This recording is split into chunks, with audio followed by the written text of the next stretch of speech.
These people were Mugabe's enforcers for the last 37 years, said Dewa Mavhinga, the Southern Africa director at Human Rights Watch. In the 1980s, Mnangagwa served as National Security Minister and controlled the Central Intelligence Organization under Mugabe. Mnangagwa has long-standing ties to the army as a result, including sharing culpability for some of the government's worst atrocities.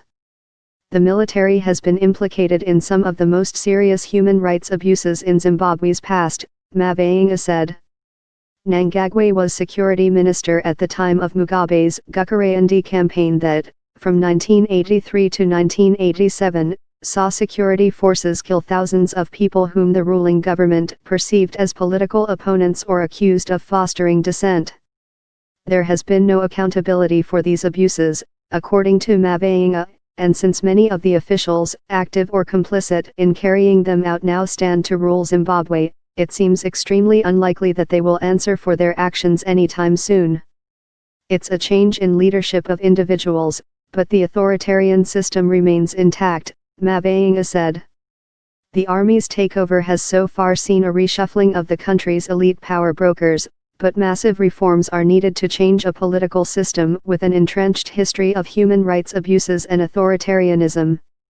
Rights groups fear that there's no guarantee the military coup will lead to much-needed transition toward free and fair elections, and could instead further deteriorate democracy and the rule of law in the country.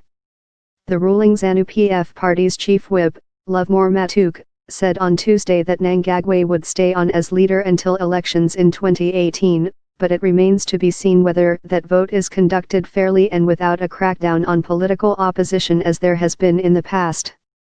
Zimbabwean elections for many years have relied on limiting the number of people who are allowed to participate, said Piers Pigu, senior consultant for Southern Africa for the International Crisis Group think tank.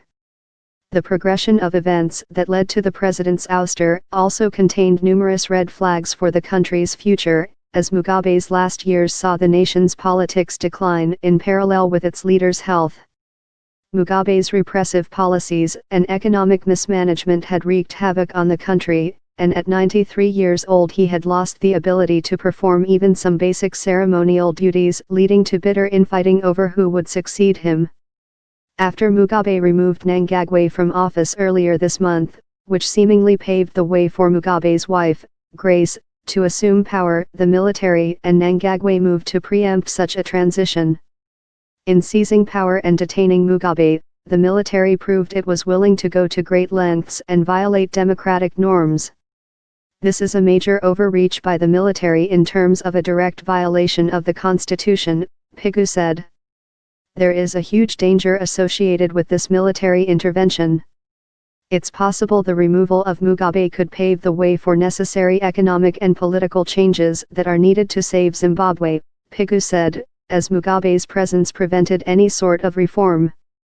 But although there is optimism in Zimbabwe over the potential for change after so many years, there is also cause for caution.